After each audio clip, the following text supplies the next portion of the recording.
Buon ciao Rughino, in questo secondo video dedicato a Skyrim ti faccio vedere come ho realizzato la spada d'acciaio.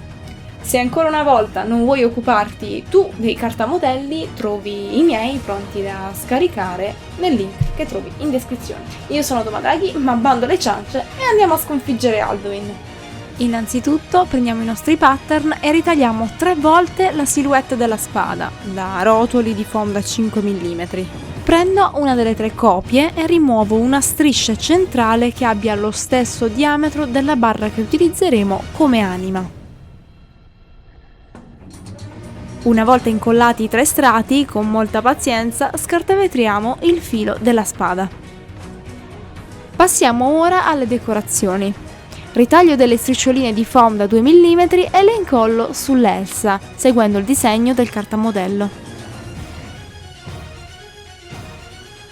Aggiungo qualche segno di usura utilizzando il pirografo. Ovviamente utilizzo del sigillante acrilico per lisciare il filo della lama. 4 mani di Flexi Paint e lasciamo asciugare. Ora coloro tutto come già visto nel video precedente, utilizzando sia una base nera che uno strato superiore di colore cromato. Sporco la spada per renderla più realistica.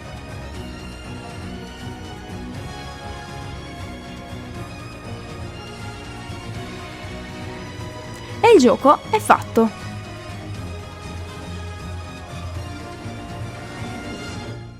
E questo era l'ultimo video di questa serie.